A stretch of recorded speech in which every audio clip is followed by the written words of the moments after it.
Wait. Stop for just 1 second. Before you scroll past this, you need to see what's hiding in your pocket change right now.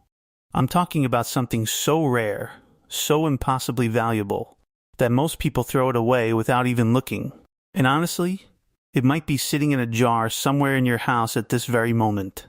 Hi everyone, welcome back to Coins History 2. If you're new here, this is the channel where we uncover the stories behind the coins that shaped America. The ones that are worth way more than their face value. The ones that change lives. So if you care about hidden treasures and lost fortune, make sure you're with us for every upload. Because you never know when the next discovery is just waiting to be found. Today I want to tell you the story of a coin. A single quarter. Nothing fancy on the surface, right? It's just a quarter. You've seen thousands of them. But this isn't just any quarter. This is the 1979 United States quarter dollar, minted in Denver. And what I'm about to share with you might make you want to check every quarter you own. Let me take you back to 1979. America was in a strange place. The economy was shaky, interest rates were climbing. There was this feeling that something needed to change. And while regular people were just trying to make ends meet, something extraordinary happened at the Denver Mint. A mistake. Or maybe it wasn't a mistake at all. Maybe it was destiny. You see, most quarters that year looked normal. You'd find them in your change, spend them without thinking twice. But the Denver Mint, the facility that produces coins for Western states, made something different. Something special. And they didn't even know it at the time. The 1979 Denver quarter sits in your hand with a specific weight. Exactly 5.67 grams. Not a fraction more, not a fraction less. That precision matters more than you'd think. Because coin collectors, the serious ones, the ones who understand real value, they know that every gram tells a story. The diameter is 24.26 millimeters. The thickness is 1.75 millimeters. These aren't random numbers. These measurements, when they're perfect, when they're exactly right, they indicate something that graders at the major certification companies look for. And I'm talking about PCGs, the Professional Coin Grading Service, and NGC, the Numismatic Guarantee Company. These aren't just opinion. These are the authorities. These are the companies that determine whether your quarter is worth $5 or $50,000. Now here's where it gets really interesting. And I want you to listen carefully. Because this is where the real value hides. Condition? That word might sound simple, but in the world of coins, condition is literally everything. It's the difference between a quarter worth 25 cents and a quarter worth millions. I'm not exaggerating. I'm not being dramatic. This is the reality of numismatic collecting. The 1979 Denver quarter we're talking about today, the one that's absolutely extraordinary. It exists in what's called mint state condition. That means, and try to imagine this, it has never been in circulation. It's never been in somebody's pocket. It's never been spent at a store. It's never been dropped on a counter or jingled around with other coins. It's exactly as it came out of the mint in 1979. Untouched, pristine, frozen in time. When PCGs or NGC grade a coin like this, they use a scale from 1 to 70. A coin in mint state 70 condition is technically perfect. It's a ghost, a whisper. A coin like that almost doesn't exist. But this 1979 Denver quarter, it achieves something most people don't think is possible. It reached those highest echelons of grading.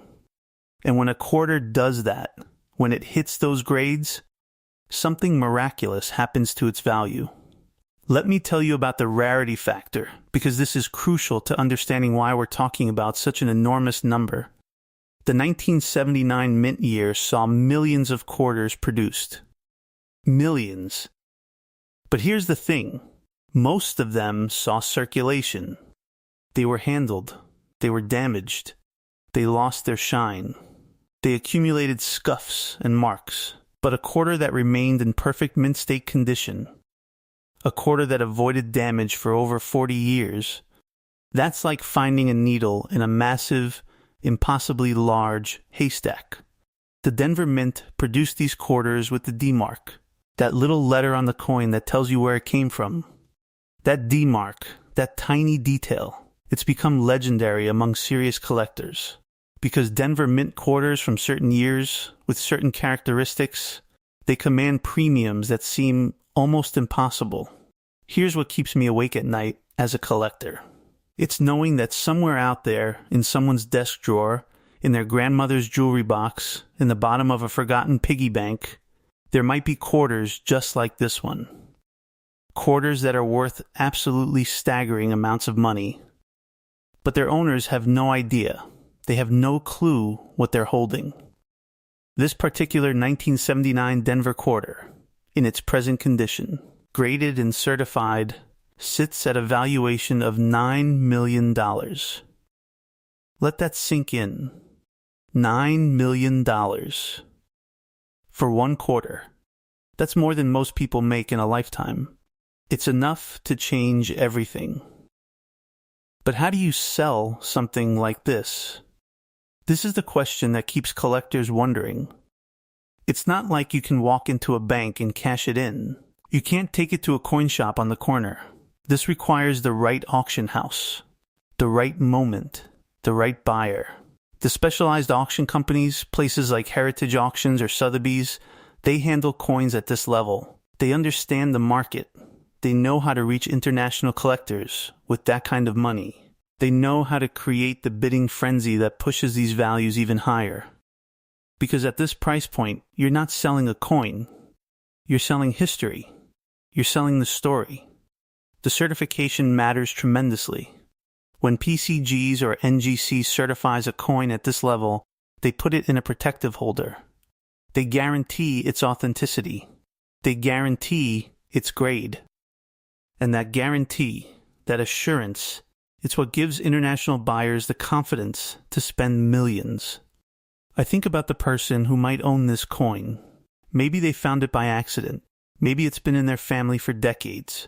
Maybe they're sitting at home right now watching this video, and they have no idea that what they own could literally change their life. That's the magic of coin collecting. That's why I do this. The specifications of this quarter, the 5.67 gram weight, the 24.26 millimeter diameter, the 1.75 millimeter thickness, they're all part of what makes it valid. They're part of what makes it real. Because there are counterfeits out there. There are fakes. But when you have documentation from PCGs or NGC, when you have that certified holder, you have proof. This 1979 Denver quarter exists in that magical space between history and fortune. It represents a moment when a tiny variation, perhaps an error in minting, perhaps a rare strike variation, combined with time and perfect preservation, created something with almost incomprehensible value. And as we wind down, I want you to know this. These stories, they're real. The values, they're documented. The coins, they exist. And somewhere out there, maybe someone watching this right now is about to change their family's destiny. Maybe you'll find something in your pocket change. Maybe you'll check that old collection in your attic. Maybe you'll finally understand why your grandfather kept that one special quarter separated from all the others. That's the promise of numismatic collecting. That's the dream that keeps us searching. Keep watching. Keep learning. Because the next great discovery might be yours.